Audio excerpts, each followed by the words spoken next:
The Charleston Cipher, Chapter 1, The Murder in the Historic District. The streets of Charleston, South Carolina, were serene in the early morning light, cobblestones glistening from a night of steady rain. Detective Miles Harrington stepped out of the cab, his polished shoes meeting the uneven ground as he surveyed the historic district. For a man accustomed to the bustling chaos of New York City, the quiet charm of Charleston felt almost disarming. But charm had no place here, not with a murder to solve. Harrington had been called to Charleston at the request of Police Chief Ronald Haywood, a man with over 2 decades of service in the force. The request wasn't arbitrary. Harrington had built a reputation for solving the kind of cases that left others baffled. His ability to piece together disparate clues and uncover motives buried under layers of lies made him a respected, if not occasionally controversial figure in law enforcement circles. "Detective Harrington," a firm Southern voice called out, drawing his attention to a tall, broad-shouldered man in his early 50s. Chief Haywood extended a hand, his face a mixture of relief and worry. "Thank you for coming. I hope Charleston's hospitality treats you better than this case has treated us." Harrington shook his hand. "I'll do what I can, Chief. What do we know so far?" Haywood gestured toward the building ahead, a stately brick structure that had once been a colonial courthouse. Now it served as part of Charleston University's history department. Dr. Lydia Fairchild, one of the most celebrated historians in the region, was found dead in her office late last night by campus security. Cause of death appears to be blunt force trauma. We've got some oddities, though, and I figured someone with your track record might spot things we've missed. Harrington nodded, already processing the details. "Why me? Charleston's got plenty of capable detectives." Haywood hesitated before answering, his voice lowering.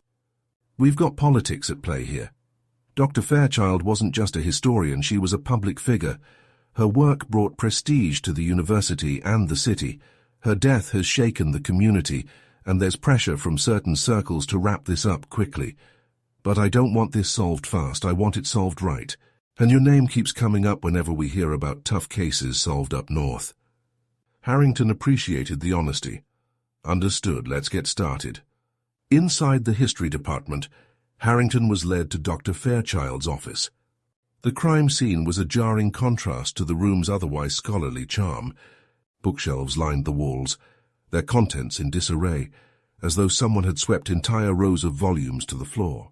A desk lamp flickered ominously beside Dr. Fairchild's body, which was slumped over a large mahogany desk. Her head rested at an unnatural angle, and a dark pool of blood stained the carpet beneath her chair.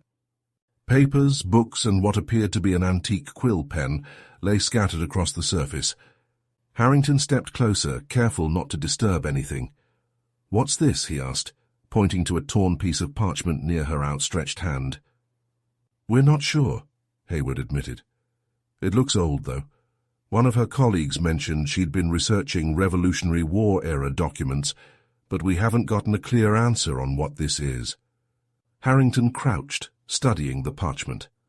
The symbols on it were unusual, resembling a mixture of geometric shapes and faded script. He snapped a quick photo with his phone and slipped on a pair of gloves to examine it more closely. "Anything stolen?" "Not that we can tell," Haywood replied. "No signs of forced entry, no valuables missing, but it doesn't feel random." Harrington straightened, his eyes scanning the room. "No, this is personal. Whoever did this wanted to send a message." As he continued his examination, the door opened to reveal a weary-looking man in his 30s. His dark hair was tousled, and his face carried the unmistakable signs of sleepless nights. "Detective Harrington, this is Ethan Fairchild, Dr. Fairchild's son," Haywood introduced. Ethan nodded stiffly, his voice tight. "They said you're some kind of expert." "I try," Harrington replied, keeping his tone neutral.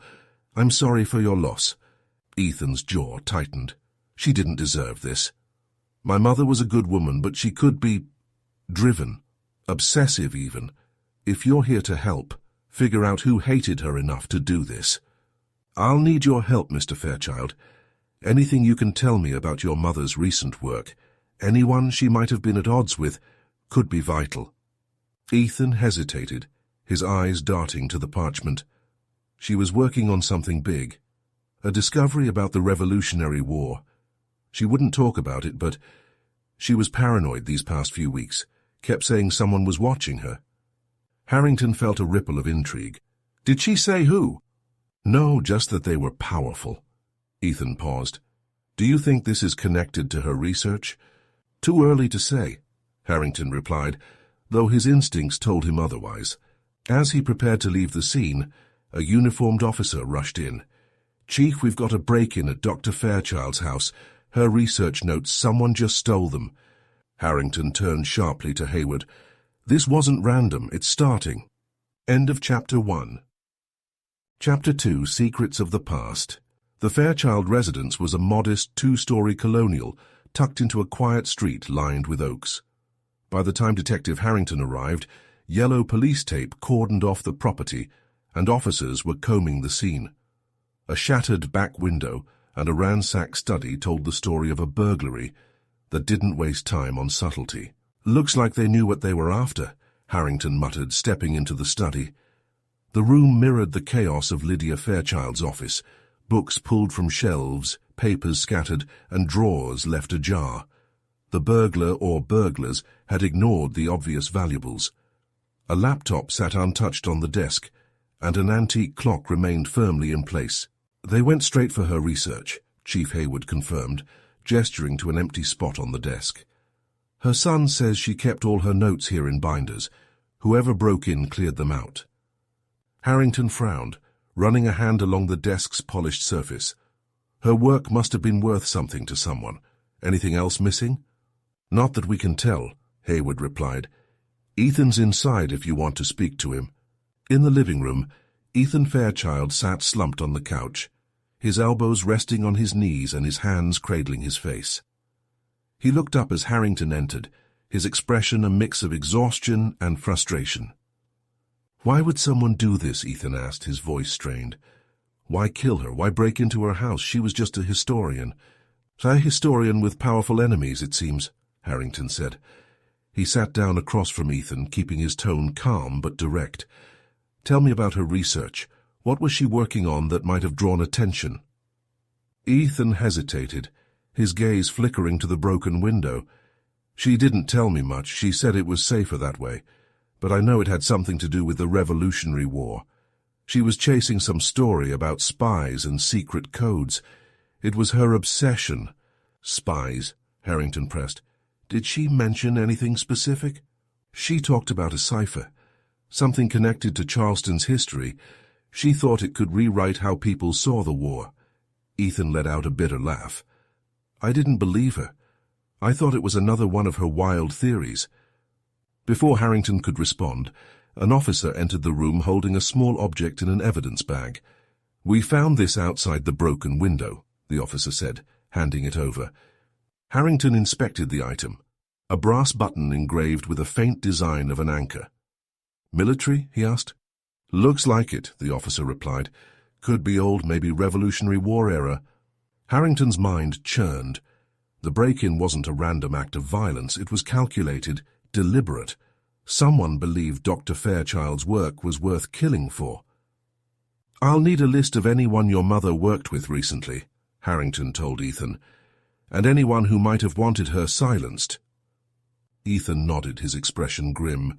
Whoever they are, they're not done, are they? No, Harrington said, not yet. End of Chapter 2. Chapter 3. The Hidden Society. Detective Harrington sat at a corner table in a dimly lit coffee shop near the university. The remnants of his first meal in Charleston, a lukewarm cup of coffee and a half-eaten biscuit forgotten. In front of him, pages from Dr. Fairchild's research lay spread out, copies of what little had been salvaged from her office. The symbols from the parchment kept circling back in his mind. They weren't just random designs, they carried meaning. A soft chime from the doorbell interrupted his thoughts.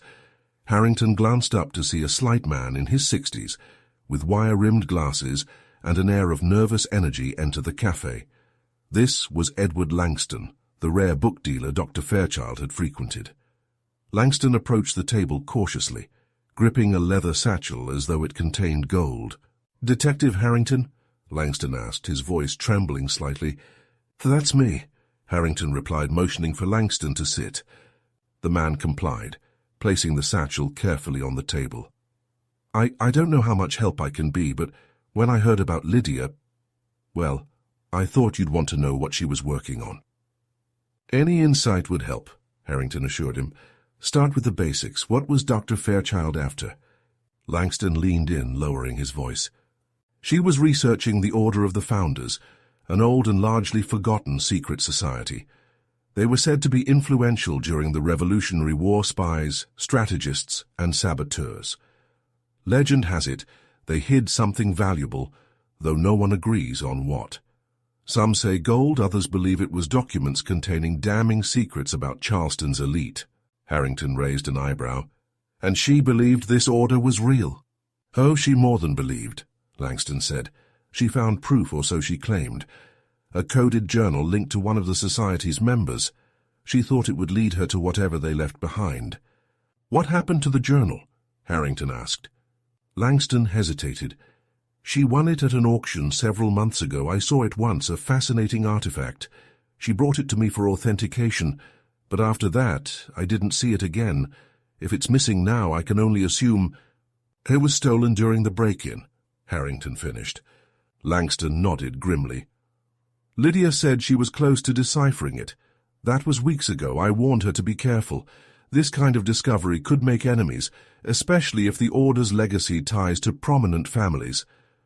The conversation was interrupted by Harrington's phone buzzing. He answered briskly, hearing Chief Hayward's voice on the other end. "We've got another body," Hayward said. "Near the marshes on the outskirts of town, Lydia's research assistant. It looks like a drowning, but something's off." Harrington rose immediately. "I'm on my way." Langston's face paled.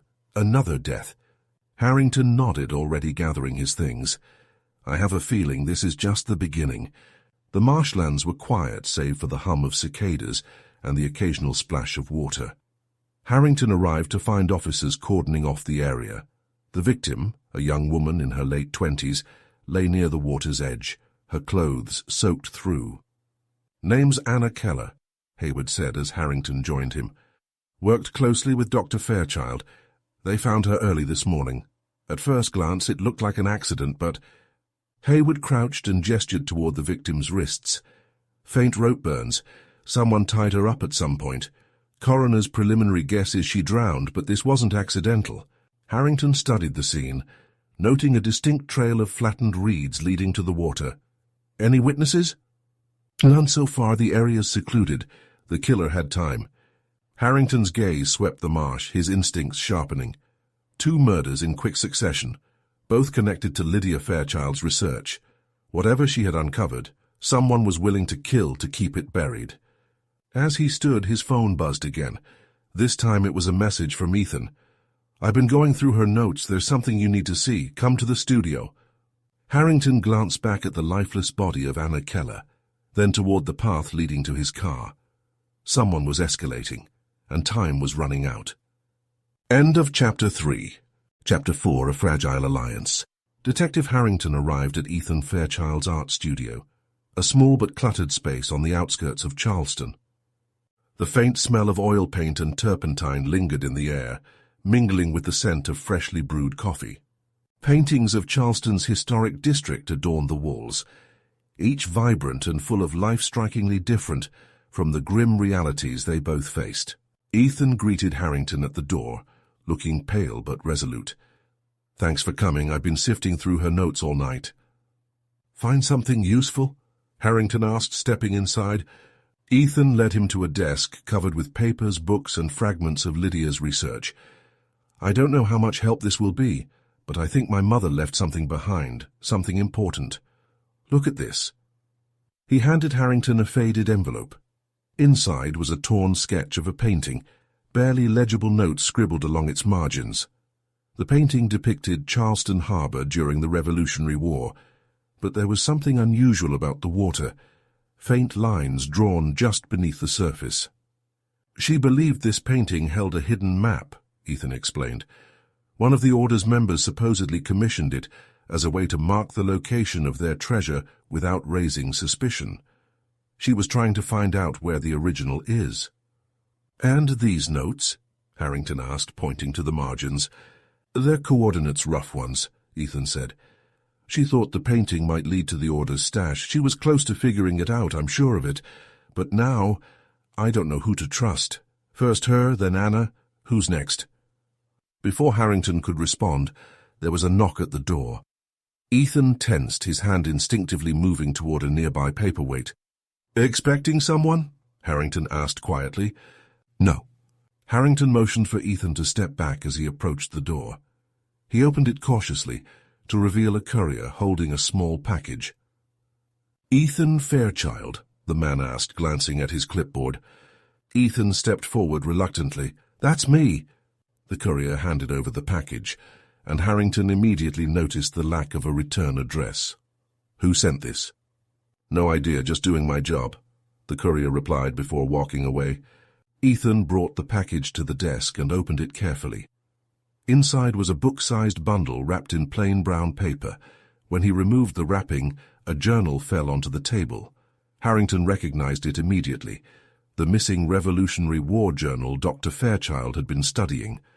Attached to the cover was a note written in bold, blocky letters. "Keep quiet or you'll share her fate." Harrington picked up the journal, thumbing through its fragile pages. The text was dense, the code intricate.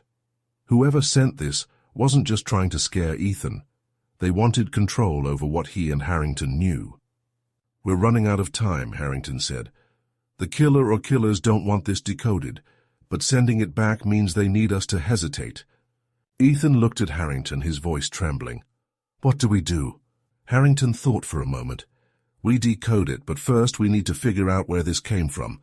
That night, back at his hotel, Harrington began examining the journal more thoroughly. The cipher was intricate, unlike anything he'd seen before. He made notes, cross-referencing with the partial sketches and coordinates from Ethan. The deeper he delved, the clearer it became. Lydia had been on the verge of discovering something monumental. But something didn't sit right. Why return the journal? Why risk allowing them to continue the work? It wasn't just a threat, it was a warning. Someone believed they were still in control. A sudden noise interrupted his thoughts. Harrington's instincts kicked in as he reached for his sidearm and moved toward the door. Through the peephole he saw no one, but a faint shadow lingered just out of sight. He flung the door open to find a crumpled note taped to the wall. The message, hastily scrawled in red ink, chilled him. "Stop looking, detective, or your blood will join theirs." Harrington glanced down the hallway, but it was empty. He closed the door, his mind racing. The noose was tightening. Whoever was behind this wasn't just targeting Fairchild and her allies. They were coming for him next. End of Chapter 4. Chapter 5.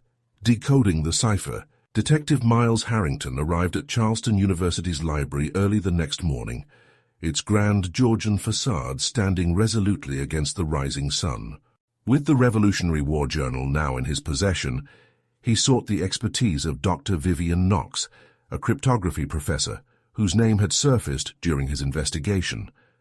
If anyone could make sense of the intricate cipher, it was her. Dr. Knox was waiting for him in her office, a cluttered yet inviting space filled with books on codes, historical secrets, and mathematical theories.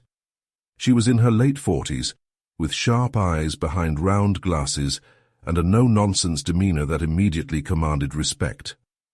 "You must be Detective Harrington," she said, shaking his hand briskly. "Chief Hayward told me you needed help with something unusual." Harrington placed the journal on her desk. This belonged to Dr. Lydia Fairchild. It's connected to her murder and possibly to a string of others. We believe it contains information about a hidden Revolutionary War treasure or something worth killing for. Dr. Knox's eyes lit up with intellectual curiosity as she flipped through the delicate pages. "This is extraordinary. These symbols are consistent with 18th century cryptographic methods. Substitution ciphers, perhaps. And this," she pointed to a recurring symbol resembling an anchor, "could be a key or marker of some kind." "Any chance you can crack it?" Harrington asked. "Given time, I can try," she replied. "But cracking a cipher like this isn't quick work. I'll need hours, maybe days." Harrington nodded, though he knew time wasn't a luxury they had. "Do what you can, but be careful.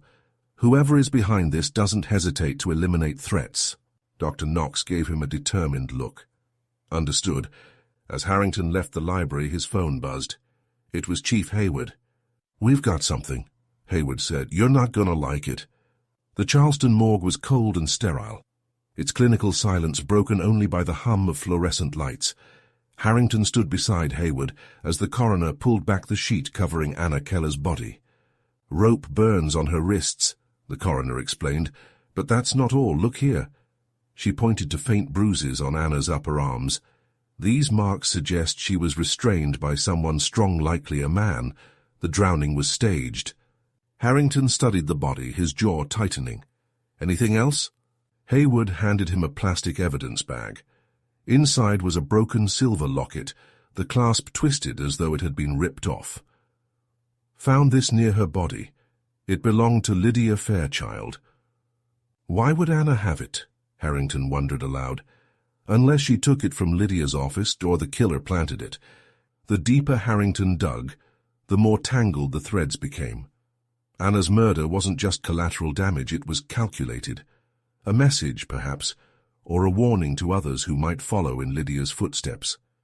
Back at Dr. Knox's office that evening, Harrington found her poring over the journal, her desk now strewn with notes and charts.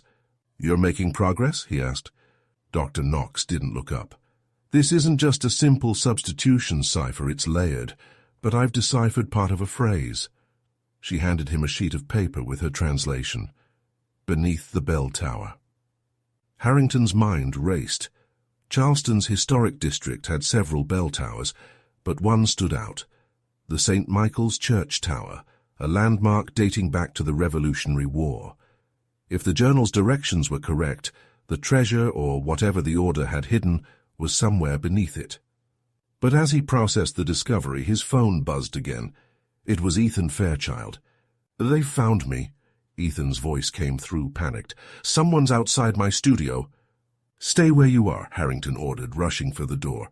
"I'm on my way." The cipher was only part of the puzzle. Now Harrington had to make sure Ethan didn't become the next victim. End of Chapter 5. Chapter 6. A Trail of Betrayal. Harrington sped through Charleston's winding streets, the humid night air clinging to his skin.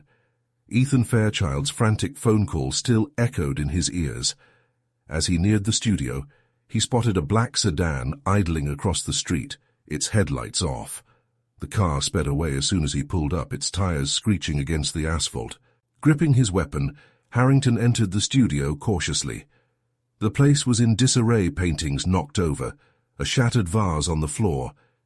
Ethan was slumped against the wall, clutching his arm, where a thin trickle of blood ran from a shallow cut. They took it," Ethan stammered, his face pale and eyes wide with fear. "Took what?" Harrington asked, kneeling beside him. "The map. It was in one of her sketches. My mother's notes led me to it," Ethan said, wincing as he adjusted his position. "I thought I was safe here. I didn't think they'd find me so quickly." "Whoever's after this doesn't leave loose ends," Harrington said grimly, helping him to his feet. "Did you see their faces?" Ethan shook his head. "It happened so fast, a man tall wearing a mask. He grabbed the map and told me to keep my mouth shut if I valued my life." Harrington's jaw tightened. They're escalating, and now they have a lead we don't. Ethan's breathing slowed as he steadied himself. "Not quite. Before they showed up, I managed to make a copy." He moved to his desk, pulling out a sheet of paper that mirrored the fragmented map Lydia had drawn. Harrington examined it carefully. The sketch was crude, but one landmark stood out. The bell tower of St. Michael's Church, a site tied to Charleston's Revolutionary War history. "Beneath the bell tower," Harrington muttered, recalling Dr. Knox's deciphered phrase. "This is what they've been looking for." Ethan hesitated. If they're this dangerous, why not let them have it? Why risk everything over something we don't even fully understand? "Because they won't stop," Harrington said firmly. This isn't just about treasure. Your mother was murdered for this, and if we don't end it, they'll keep coming after anyone who gets in their way, including you." The next morning, Harrington returned to St. Michael's Church with Ethan in tow. The historic structure loomed above them, its white spire piercing the blue sky. Inside, the air was cool and still, the pews empty save for a lone caretaker dusting the altar. Harrington approached the man, flashing his badge. "We're here to investigate a matter tied to the church's history. Has anyone been asking about the bell tower or its foundation recently?" The caretaker, an elderly man with kind eyes, looked puzzled. "No one's mentioned it to me, but there's not much down there anymore. Just an old cellar, locked for years. Used to store supplies back in the day." "Can you show us the way?" Harrington asked. The caretaker nodded, leading them to a narrow staircase descending into the church's underbelly. The air grew colder as they stepped into the dimly lit cellar, the scent of damp stone filling their nostrils. Dust-covered crates lined the walls, but Harrington's attention was drawn to a section of the floor that looked different, newer bricks mixed with the old. "This is it," Harrington said, motioning for Ethan to stay back. He knelt and began examining the bricks. One felt loose, and with a firm tug, it came free, revealing a hollow space beneath. Ethan stepped closer, peering into the dark void. "What's down there?" Before Harrington could answer, the sound of footsteps echoed down the staircase. He drew his weapon, turning toward the source. A figure emerged from the shadows, a man with cold eyes and a gun drawn. "Step away," he barked. Ethan froze, but Harrington didn't flinch. "You've gone to a lot of trouble for this. Why kill Lydia? What's so important that it's worth all this bloodshed?" The man smirked. "You wouldn't understand. Some secrets are meant to stay buried. Now hand over the map, or I'll make sure you stay buried with it." Harrington's mind raced, calculating his next move. The stakes had never been higher, and one wrong step could mean both their lives. The man's gun was steady, his finger resting on the trigger as his cold eyes locked on Harrington. The detective could see Ethan trembling beside him, fear evident in his every movement. The tension in the air was suffocating. "You have 3 seconds to hand over the map, or I put a bullet in him first," the man growled, jerking the barrel toward Ethan. Harrington's mind raced. He was out of options. His own gun was trained on the man, but the risk of a shootout in such close quarters, with Ethan so close, was too great. Reluctantly, Harrington lowered his weapon and gestured for Ethan to hand over the map. "Do it," Harrington said, his voice calm despite the anger simmering underneath.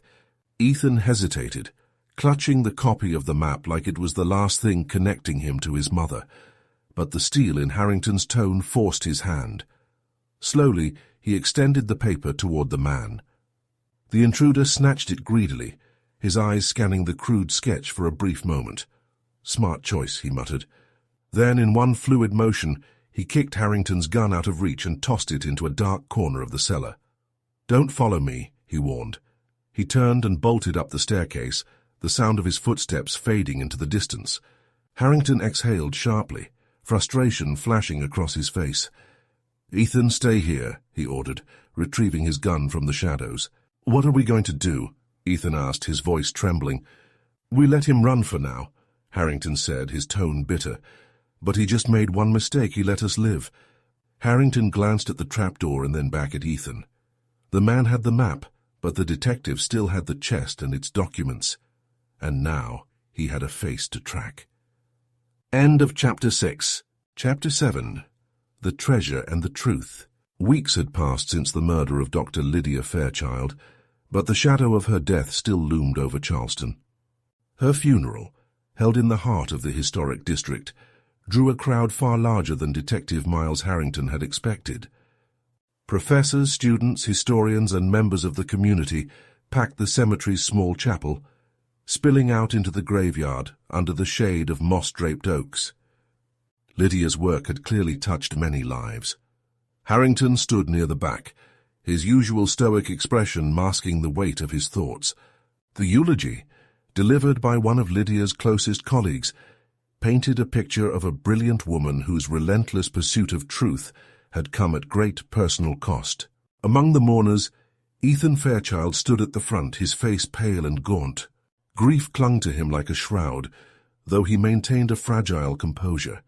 As the crowd bowed their heads in prayer, Harrington's sharp eyes scanned the attendees.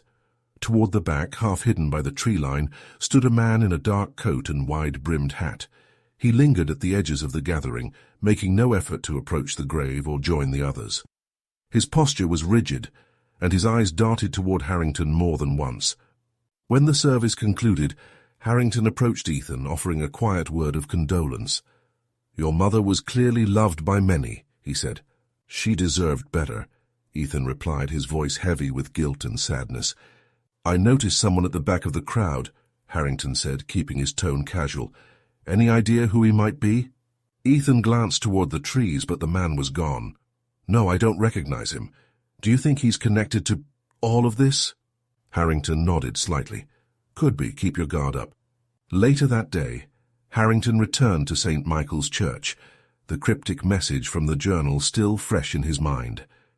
Beneath the bell tower.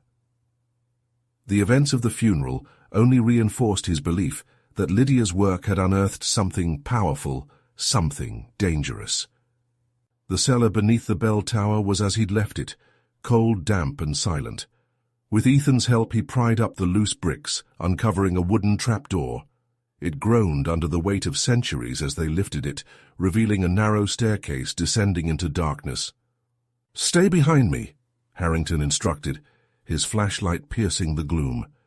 The stairs led to a cavernous chamber carved from stone, the air thick with the scent of earth and mildew. At the center of the room stood a large chest, its surface marked with the same anchor symbol etched into the journal. Dust coated the lid, undisturbed for generations. "This is it," Ethan whispered, his voice a mixture of awe and fear. Harrington approached cautiously, running his fingers along the edges of the chest. "Help me open it." Together they lifted the heavy lid, revealing its contents, bundles of aged documents, sealed with wax, and bearing the insignia of the Revolutionary War. Among them were maps, letters, and ledgers. Harrington picked up one of the documents, scanning its contents.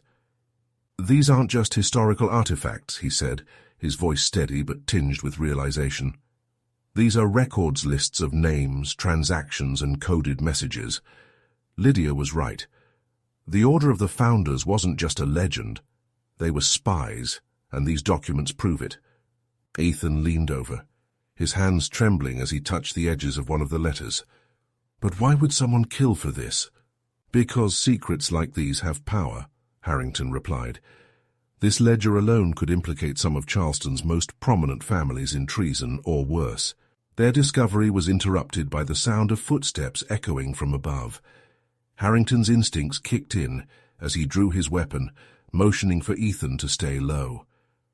The man from the funeral emerged from the staircase, his gun raised and his expression cold. "I warned you to stop digging, Detective," he said. Harrington kept his weapon steady, his mind racing. "You're one of them, aren't you? The Order's descendants. You're trying to protect their secrets." The man smirked. "More than that. These documents would destroy legacies centuries in the making. We've kept this hidden for generations, and I won't let you ruin it." A tense standoff ensued, the air crackling with danger. Harrington edged closer to cover, his eyes never leaving the man's gun. "Killing Lydia and Anna didn't protect your secrets. It only made people more curious. And now, it's over."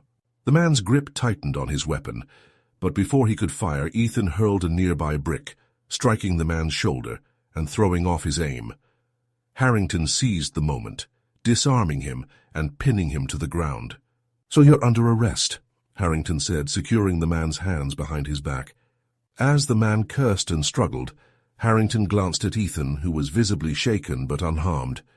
"You did good," he said. That night, as the evidence was catalogued and the suspect taken into custody, Harrington stood outside the church, gazing up at the bell tower. Lydia Fairchild had died for her pursuit of truth, but her legacy would endure. Ethan approached, his voice quiet. "What happens now?" "The documents will go through proper channels," Harrington replied. Your mother's work will be remembered for what it was, a triumph of history over secrecy."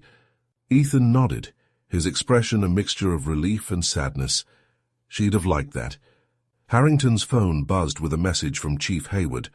"The man's refusing to talk. Claims there's more we don't know." Harrington sighed, knowing the case wasn't entirely closed. Secrets this old rarely died quietly. End of Chapter 7. Chapter 8. The Killer Revealed. The interrogation room at the Charleston police station was eerily quiet. The man Harrington had arrested in the church cellar sat across the table, his face illuminated by the dim overhead light. His name was Robert Livingston, a member of one of Charleston's oldest and wealthiest families, a direct descendant of the Revolutionary War figures tied to the Order of the Founders. Harrington leaned forward, placing a file on the table. "Robert Livingston, graduate of Harvard, business magnate. But I'd guess your real passion lies in protecting secrets, doesn't it?" Livingston's eyes, cold and calculating, flickered with disdain. "You have no idea what you're meddling in, detective." "Then enlighten me," Harrington said, his tone calm but firm. "I know the Order of the Founders wasn't just a myth. They were spies and operatives during the Revolutionary War, working behind the scenes to secure victory for the colonies. What I don't understand is why their secrets still matter, why they're worth killing for." Livingston smirked, but he didn't respond. Harrington opened the file and began laying out the pieces. The Order operated out of Charleston, one of the most critical cities during the war. They coordinated intelligence, sabotaged British supply lines, and even funneled resources to the Continental Army. But they didn't do it out of patriotism, did they? They did it for profit and power. "You know so little," Livingston muttered. "Maybe, but I know enough," Harrington said, sliding a photo of the documents found in the church cellar across the table. "These records tell the real story. The Order wasn't just a network of spies. They were an elite group of merchants, landowners, and politicians who used the war to solidify their control over Charleston's economy and politics. They buried their secrets, including evidence of their betrayals, smuggling, and corruption, so no one could challenge their legacy." Livingston's jaw tightened. "Those secrets built this city, detective. Without the Order, Charleston wouldn't have survived the war. They ensured victory when the Continental Army couldn't. And they lined their own pockets in the process," Harrington shot back. "Your ancestors might have been heroes, but they were also opportunists. And those records in the chest, they'll expose the truth." Livingston's composed facade cracked. "You think anyone will care? The Order's legacy is woven into this city's fabric. You expose the truth, and you'll tear it apart. Is that what you want?" Harrington stood, his eyes narrowing. "I want justice for Lydia Fairchild. She uncovered the truth, and you killed her to keep it buried. Anna Keller was collateral damage, and if I hadn't intervened, Ethan would have been next." Livingston leaned back in his chair, his smirk returning. "Prove it." Later that evening, Harrington met with Ethan Fairchild and Chief Hayward at the police station. They gathered in a conference room, poring over the documents retrieved from the church cellar. "These records are damning," Hayward said, flipping through a ledger.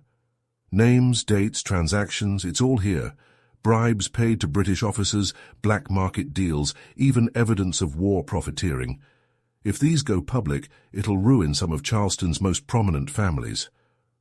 Ethan looked pale as he studied a letter addressed to one of his mother's colleagues. This was what she was after. She wanted to rewrite history, to tell the truth about the Order's role in the war. She didn't care about legacies. She cared about facts. Harrington nodded. "And that's why they killed her. Lydia's work wasn't just an academic curiosity. It was a threat to centuries of carefully crafted lies." Hayward sighed, leaning back in his chair. "This won't be easy, Harrington. Families like the Livingstons don't go down without a fight. They've had power in Charleston for generations." "That's why we have to do this the right way," Harrington said. "We'll document everything. Build a case that's airtight. Lydia's death deserves justice, and so does Anna's." The following day, Harrington returned to Dr. Vivian Knox's office. She had spent the night reviewing the journal and the additional documents from the chest.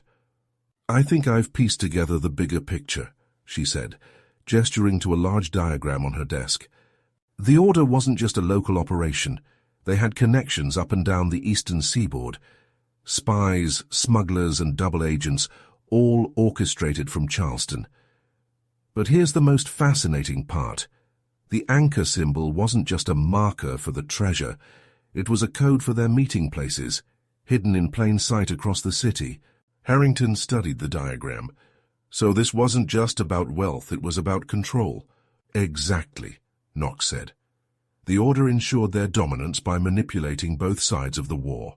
And when the fighting ended, they used their influence to shape Charleston's post-war economy and politics. They were the shadow government of their time. As night fell, Harrington returned to his hotel room, his mind buzzing with the implications. The Order of the Founders had built Charleston on a foundation of secrecy and betrayal. Lydia's research had brought those secrets into the light, and her murder had been an act of desperation by those who feared exposure. A knock at his door broke his train of thought. Harrington opened it to find Ethan standing there, holding a sealed envelope. "This came to my studio," Ethan said, his voice shaking. Harrington opened the envelope and found a single piece of paper inside. It was another threat, written in bold, angry letters. "Destroy the documents, or the bloodshed continues." Harrington folded the note and pocketed it. "They're getting desperate, that's a good sign." Ethan stared at him, uncertain. "How can you be so sure?" "Because desperate people make mistakes," Harrington said, "and I intend to catch them." End of Chapter 8. Chapter 9, Reflections and Regret. The air in Charleston was heavy with the promise of rain, as Detective Harrington made his way to the courthouse. The evidence against Robert Livingston had been handed over to the district attorney, and the wheels of justice were beginning to turn. The documents recovered from the church cellar had painted a damning picture of the Order of the Founders, unraveling centuries of secrecy and exposing a network of corruption that spanned generations. But Harrington couldn't shake the feeling that the case wasn't over. At the courthouse, Harrington met Chief Hayward in a private conference room. The two men sat across from each other, reviewing the latest developments. "The DA's building a strong case against Livingston," Hayward said. "Between the documents and the confession we squeezed out of him, we've got enough to convict. But there's still something bothering me." Harrington nodded. "The rest of the Order." "Exactly," Hayward said. "Livingston didn't act alone. He's just the tip of the iceberg. If what we've uncovered is true, there are others in Charleston's elite who knew about the Order's secrets and possibly helped keep them buried." "Lydia's research only scratched the surface," Harrington replied. "Her murder was a warning to anyone who got too close. If we push too hard, we might find ourselves dealing with more than one target." Hayward leaned back, his expression grim. "So what's the plan?" Harrington tapped his pen against the table, his mind churning. "Livingston's been protecting these secrets for years. If we want to expose the rest of the Order, we need to make him talk. There's more he's not telling us." Later that day, Harrington returned to the interrogation room. Livingston was there, his suit wrinkled and his face pale but defiant. He sat with his arms crossed, his lips curling into a faint smirk, as Harrington entered. "Back for more, Detective?" Livingston asked. "You won't get anything else out of me." "Maybe," Harrington replied, sitting down across from him. "But you might want to think about what's at stake here. The DA's offering a plea deal. Cooperate, and you might save what's left of your family's legacy. Stay silent, and you'll take the fall for everything." Livingston scoffed. "You think I care about a plea deal? My family's legacy is worth more than anything the court could offer." "Your family's legacy is built on lies and blood," Harrington said, leaning forward. "You killed Lydia Fairchild because she was going to expose the truth. But here's the thing, Livingston, the truth is out. We've got the documents. We've got the names. If you think you can keep the rest of the Order safe, you're fooling yourself. They've already abandoned you." Livingston's smirk faltered, and a flicker of doubt crossed his face. Harrington pressed on. "Do you really think the others will stick their necks out for you? You're a liability now, and they know it. If you don't talk, They'll let you take the blame while they disappear into the shadows." The room fell silent, the weight of Harrington's words hanging between them. Livingston's eyes darted toward the two-way mirror, his confidence unraveling. Finally he spoke, his voice low and bitter. "You have no idea what you're dealing with, Detective. The Order isn't just some relic of the past. It's alive, it's powerful, and it's everywhere." "Then tell me," Harrington said, "who else is involved?" Livingston hesitated, his hands trembling. "There's a council," he admitted. 7 families. They control everything: business, politics, even law enforcement. My family's only one piece of the puzzle." "Names," Harrington demanded. Livingston shook his head. "If I give you names, I'm as good as dead." "You're already on borrowed time," Harrington said. "The only way to survive this is to cooperate. Help us dismantle the Order, and you might have a chance." Livingston's jaw tightened, his internal struggle playing out in silence. Finally, he exhaled sharply. "Fine. But if I talk, you'll need more than a courthouse to protect me." That night, Harrington returned to his hotel room, his thoughts racing. The revelations about the Order painted a chilling picture, an underground network of power that had shaped Charleston for centuries, hidden behind a facade of respectability. Livingston's confession was a breakthrough, but it also raised new questions. As he sat at the desk, reviewing his notes, a text message from Lydia Fairchild appeared on his phone. "I've been thinking about my mother's work. She believed the truth could change the world. Do you think it's worth it?" Harrington stared at the message for a long moment before replying, "The truth always matters, but it comes at a cost." He leaned back in his chair, gazing out the window at the city's skyline. The cost of uncovering the Order's secrets had already been steep: Lydia's life, Anna's life, and the peace of mind of those who'd loved them. But Harrington knew the fight wasn't over. The storm was far from passing. End of Chapter 9. Chapter 10, A City's Secrets. Robert Livingston sat in a secure room at the Charleston Police Headquarters, a heavy silence enveloping him as Detective Harrington and Chief Hayward waited for him to speak. The tension in the air was palpable. Livingston had demanded absolute assurances for his safety before revealing the names tied to the Order of the Founders. The shadows of his family's legacy loomed large, but he knew the walls were closing in. "You have to understand," Livingston began, his voice low and measured. "The Order of the Founders isn't just an organization. It's a dynasty, passed down through generations. It was born during the Revolutionary War, but its power has grown. The 7 families that make up the council control everything: business, politics, even the preservation of Charleston's history." Lydia Fairchild's work wasn't just a threat to the past, it was a threat to the present. Harrington leaned forward, his notebook open. "Start with the families. Who are they, and what role do they play?" Livingston nodded grimly. "First, there's my family, the Livingstons. During the war, we were merchants shipping goods and supplies to both sides. My ancestors used the chaos to expand their influence, and we've controlled much of Charleston's trade ever since. My part in the Order was maintaining that influence, ensuring that no competitors gained a foothold. Lydia was digging into our shipping records from the 18th century, proof that we smuggled weapons to British loyalists while publicly supporting the Patriots. It would have ruined us." Harrington jotted down the details. "And the others?" Livingston hesitated but continued. "The Rutledges are another pillar of the Order. They've dominated Charleston's political scene since the Revolution.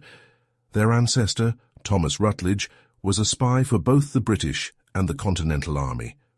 Lydia found letters proving his double allegiance. The family would have done anything to keep that quiet, especially since one of their descendants is eyeing a Senate seat." Hayward let out a low whistle. "High stakes." "The Haywards," Livingston continued, "are the city's financial backbone.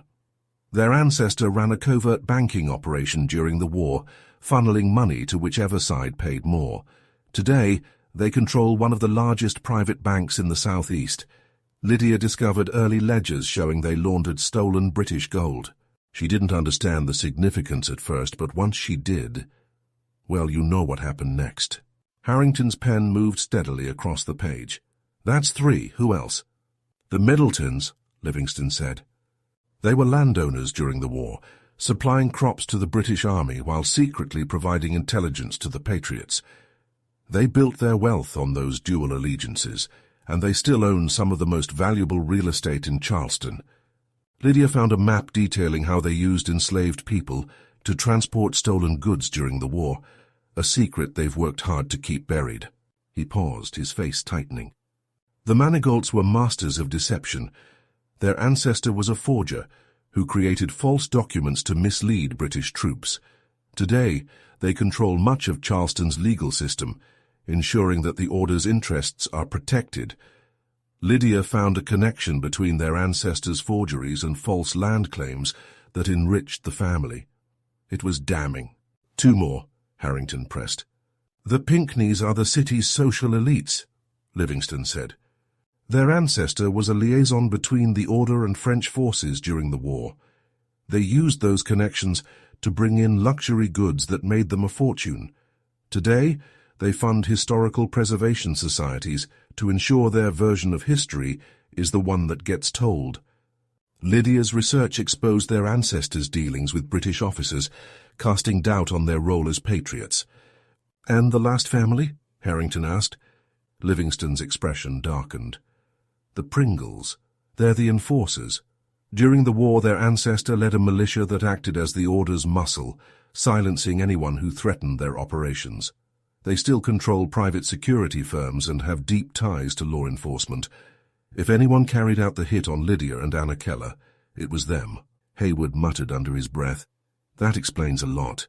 As Livingston laid bare the intertwined histories of these families, Harrington began connecting the dots. The murders of Lydia Fairchild and Anna Keller were not just acts of desperation, they were part of a coordinated effort to suppress the truth. Lydia stumbled onto the wrong secrets, Harrington said, closing his notebook. Her research wasn't just about history, it was about power. These families weren't preserving the past, they were protecting their grip on the present. Exactly, Livingston said, and the Order won't stop. They'll protect their legacy at any cost. Harrington and Hayward worked through the night, compiling evidence and cross-referencing the names Livingston provided. They sent teams to secure Lydia's research and protect Ethan Fairchild, knowing he was still a target. Ethan, now fully aware of the danger he faced, met with Harrington the next morning. My mother always believed the truth mattered, he said, but now I see how dangerous it can be. The truth is dangerous, Harrington agreed. But it's also necessary. Your mother's work deserves to be seen. It's the only way to stop this. The investigation culminated in a series of coordinated raids. Armed with warrants and bolstered by Livingston's testimony, law enforcement uncovered hidden archives, forged documents, and laundered funds, tying the Order's families to centuries of corruption. The arrests sent shockwaves through Charleston. Politicians, bankers, and socialites were exposed, their reputations in ruins. Lydia Fairchild's work became the cornerstone of a sweeping legal case that dismantled the Order of the Founders. As the dust settled, Harrington stood on the steps of St. Michael's Church, gazing up at the bell tower where the mystery had begun. Ethan joined him, holding a leather-bound copy of his mother's notes. "Do you think it's over?" Ethan asked. "For now," Harrington replied. "But secrets like these have a way of resurfacing. Your mother fought to uncover the truth, and it's up to people like you to make sure it stays in the light." Ethan nodded, determination flickering in his eyes. "She'd want that." As Harrington walked away, his phone buzzed with the message. "New case in Boston, possible homicide, you're needed." He smiled grimly. The truth never rested, and neither would he. End of Chapter 10 and end of story. Thank you for listening. Like and subscribe for more free audiobooks and Detective Harrington investigations.